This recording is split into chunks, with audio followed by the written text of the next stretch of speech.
Hello friends, मेरा नाम सत्यप्रकाश निषाद है। मैं आप सभी को अपने चैनल तड़का भड़का में स्वागत करता हूं। तो हम लोगों ने हिस्ट्री के बारे में बात कर रखे थे। प्रीवियस लेक्चर में हिस्ट्री में इंडस सिविलाइजेशन के बारे में बात किए थे। उनके दो दो इम्पोर्टेंट प्लेस के बारे में भी पढ़े थे, और भी जो इम्पोर्टेंट प्लेस है जिनको आज हम लोग पढ़ेंगे।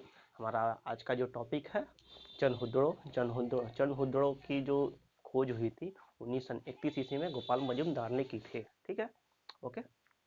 इसमें जो क्या कहते हैं, ये सिंधु नदी के तट पर स्थित है। ये एक दुर्ग रहित क्षेत्र है और औद्योगिकरण शहर है। ठीक है, औद्योगिक शहर है। ठीक, यहाँ से जो वस्तुएं मिली, यहाँ से जो वस्तु मिली मेकअप सामग्री।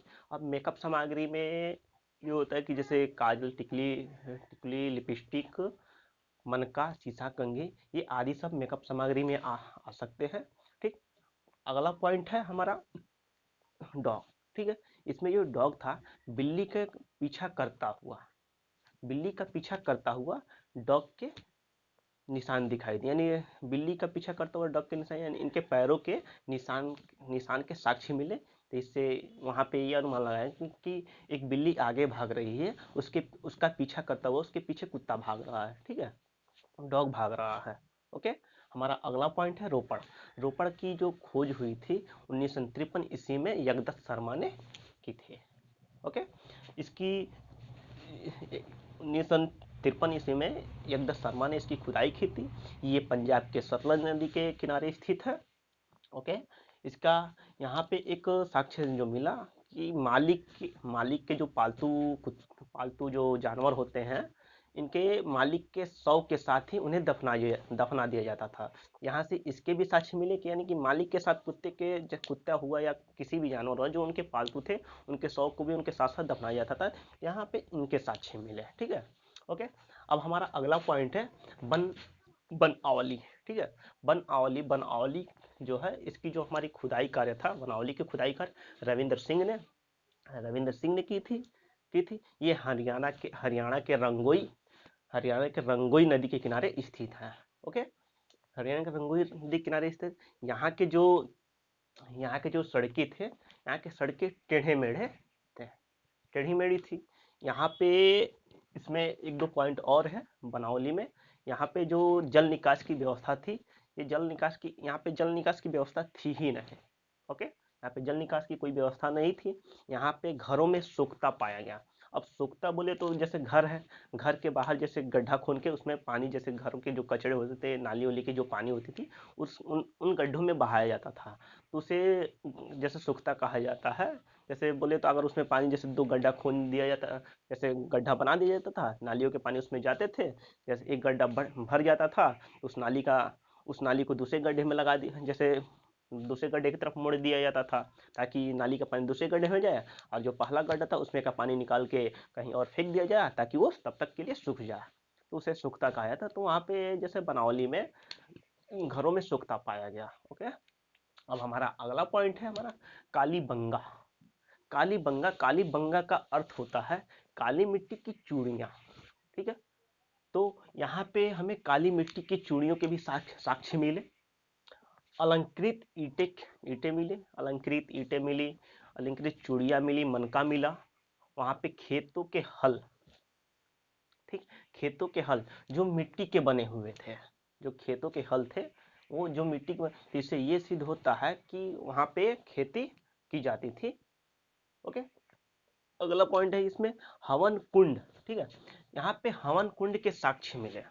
हवन कुंड के साक्ष्य मिले हवन कुंड के साक्ष्य मतलब बोले तो एक तरीके से हम लोग ये भी हवन कुंड के साक्ष्य जैसे कर्म कांड होते थे यहाँ पे। अब कर्म कांड जैसे यहाँ पे लिखा है ना, जैसे अलंकृत ईंटें या अलंकृत चूड़िया उड़िया, तो ये होता है कि यहाँ की जो महिलाएं थीं, ये कर्म कांड पे बहुत ज्यादा विश्वास करती थी, या बहुत ज्यादा इन सब के ये सब करती थी, जैसे टोनाटेट का पूजा पाठ, ये सब इससे संबंधित है। कर्म कांड का मतलब ये होता है, यानी कि एक तरह से ये भी कहा जाए, कर्म कांड का मतलब ये होता है कि अगर कोई महिला है, ये जैसे पंडितों पे या भूत ऊत पे ज्यादा बिलीव करती थी। अगर उन्हें कोई अगर ऐसे दिखा के कह देता था कि हाँ, जैसे आप जैसे महिलाएं जैसे हाथ दिखाती थी पंडित उन्हीं को, तो पंडित हाथ देख के बोलता था, अरे आप में तो ये है, आप में तो वो है, आप बहुत ज़्यादा पैसे वाली हैं, पर आपका पैसा रुकता नहीं है। ये सब फलाने ठिकाने जो भी है, ये सब कर्मकांड में आते हैं। जैसे कर्मकांड पे विश्वास ज़्यादा महिलाएं करती हैं। ओके, इसमें अगला पॉइंट है, ये जो बनावली था राजस्थान के सरस्वती नदी के तट पर स्थित है। प्रेजेंट टाइम में सरस्वती नदी को हम लोग घग्गर नदी के नाम से भी जानते हैं। तो ये घग्गर नदी के किनारे स्थित है बनावली। ठीक है, इसकी जो खुदाई कार्य था बीके थापड़ और बीबी लाल ने की थी। ओके, अब हमारा अगला पॉइंट है धौलावीरा। धौलावीरा धौलावीरा गुजरात गुजरात में स्थित है। ठीक है, गुजरात में स्थित है। यहाँ का जो सबसे बड़ा स्थल, जैसे सिंधु सभ्यता का ये भी कह सकते हैं, जो सिंधु सभ्यता का जो सबसे बड़ा स्थल है अभी तक का, वो धौलावीरा ही था, धौलावीरा ही है। ओके, या धौलावीरा था। जो अभी तक का सिंधु सभ्यता का सबसे बड़ा स्थल धौलावीरा है। ओके, इसमें अगला पॉइंट है, इसकी जो खुदाई करी थी ये रविंद्र सिंह ने की थी।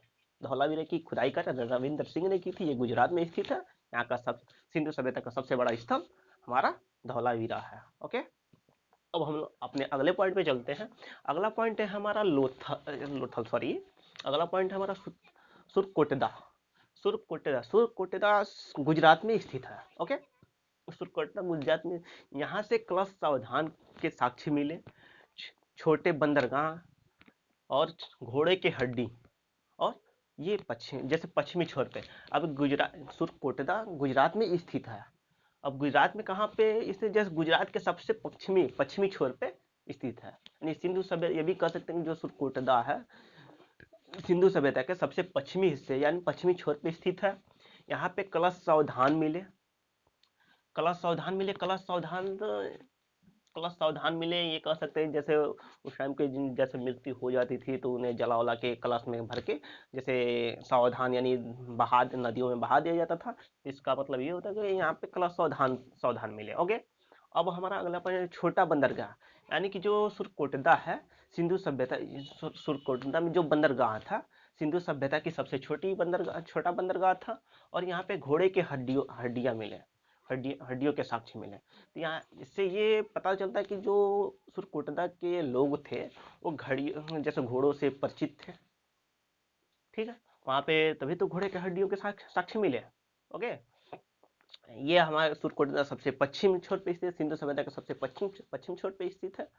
अब अगला हमारा पॉइंट है, हम लोग अपने अगले टॉपिक पे चलते हैं। अगला टॉपिक है हमारा लोथल। ठीक है, लोथल जो है वो भोगवन नदी के तट पर स्थित है। भगवान नदी के तट पर स्थित है। जो लोथल का बंदरगाह है, वहां पे लोथल में एक बंदरगाह है। ठीक है, लोथल का जो बंदरगाह है वो सिंधु सभ्यता का सबसे बड़ा बंदरगाह है। ओके, ये गोदीवाड़ा में स्थित है। लोथल के गोदीवाड़ा में, जैसे लोथल के गोदीवाड़ा में स्थित है। ये अभी तक का जैसे या सिंधु सभ्यता का सबसे बड़ा बंदरगाह था। यहाँ युगल सावधान, यहाँ युगल सावधान के भी साक्ष्य मिले। युगल सावधान बोले तो ये आप कह सकते हैं युगल सावधान जैसी सती प्रथा के भी साक्ष्य मिले। ओके, यहाँ फारस की मुहर, यहाँ पे अगर ये एक चीज देखा है, सबसे इंपॉर्टेंट पॉइंट है जो फारस की मुहर है। फारिस फारस का मुहर, ये यहाँ पे जैसे अब बताता है आपको कि यहाँ पे जो फारस की मुहर मिले, यहाँ पे जैसे विदेशी व्यापार होते थे। अब इस कैसे पता चला फारस की मुहर, ये कहाँ की मुहर है, फारस की मुहर कहाँ की है? तो ये फारस की मुहर जो है ईरान, ये ईरान का जो प्रेजेंट टाइम में फारस, जैसे उस टाइम जैसे सिंधु सभ्यता के समय फारस एक जगह का नाम था। ठीक है, फारस है, तो फारस की ये मुहर थी वहां से। और यहाँ सिंधु सभ्यता के जो लोथल है, लोथल से फारस के बीच में व्यापार होता था।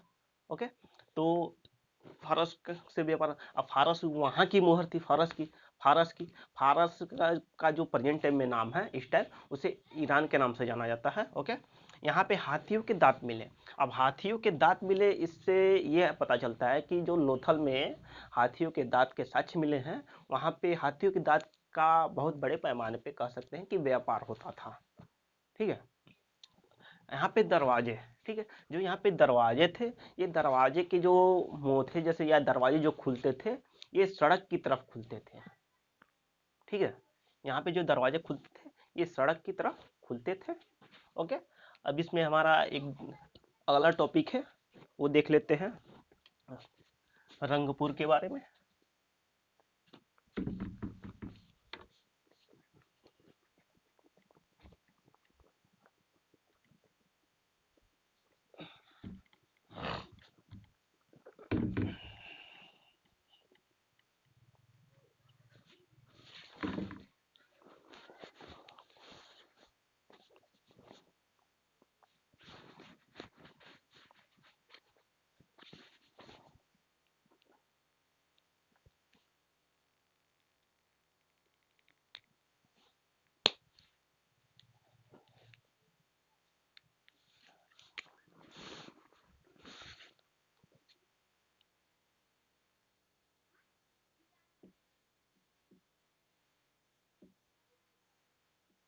रंगपुर, ठीक है। ये रंगपुर गुजरात में स्थित है।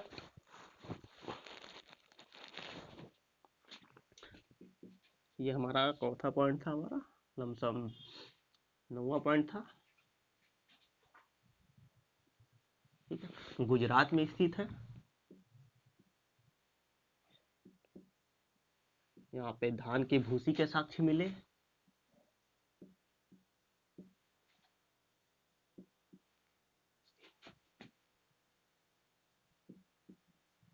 धान के भूसी के साक्ष्य मिले।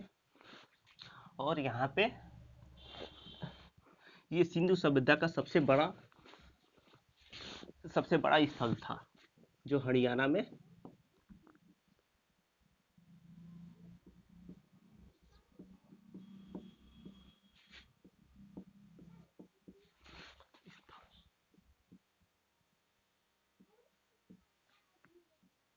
ठीक।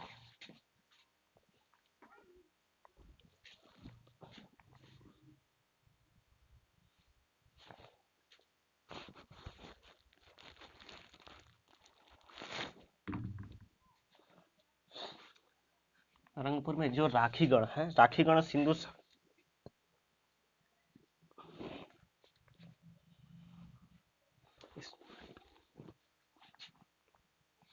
इसमें एक और पॉइंट है, राखीगढ़।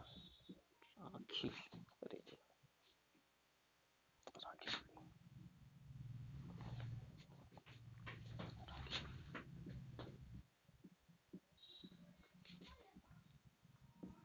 राखीगढ़ हरियाणा में स्थित है।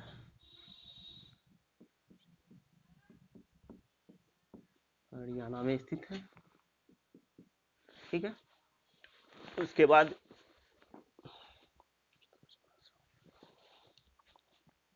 जो रंगपुर है, रंगपुर हमारा गुजरात में स्थित है। इसमें भी कुछ ज़्यादा खास पॉइंट नहीं है। रंगपुर गुजरात में स्थित है। यहाँ से धान के भूसी के साक्ष्य मिले, तो यहाँ से धान के भूसी के साक्ष्य मिले। उसके बाद से ये जो राखी गढ़ी है, राखी गढ़ी हरियाणा में स्थित है, ठीक है। तो राखी गढ़ी हरियाणा में स्थित है। अगर इसे देखा जाए भारत में, तो भारत में जो सिंधु सभ्यता का सबसे बड़ा अगर वो स्थल देखा जाए, तो राखी गढ़ी था, जो भारत में अगर देखा जाए तो इसमें एक और पॉइंट है कि सिंधु सभ्यता का सबसे बड़ा जो स्थल है वो मोहनजोदड़ो है। ओके, सबसे बड़ा शहर जो है, इसमें एक और पॉइंट है, सबसे बड़ा शहर, सबसे बड़ा शहर, ठीक।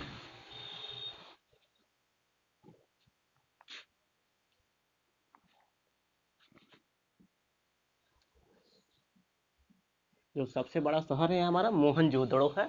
सिंधु सभ्यता का सबसे बड़ा शहर मोहनजोदड़ो है। तो ये हमारे आज के टॉपिक थे। ओके, जो ये हमारे आज के टॉपिक पे मैंने इन सभी को डिस्कस किया। इसके बारे में जो इससे रिलेटेड जो क्वेश्चन होंगे, मैं चाहे इसके जो मुख्य सिंधु सभ्यता की मुख्य विशेषताएं के बारे में हम लोग कल डिस्कस करेंगे। तो ओके, और इससे जो जो भी क्वेश्चन बनेंगे, मैं आप सभी को इसके रिलेटेड कल डिस्कस करेंगे, क्वेश्चन के बारे में बताएंगे। और आपको कोशिश करेंगे कि मैं इन सभी का पीडीएफ बना के, क्वेश्चन का पीडीएफ बना के दे दें। जितना अधिक से अधिक क्वेश्चन होगा उसका हम पीडीएफ बना के आपको टेलीग्राम प्रोवाइड करा देंगे। ओके।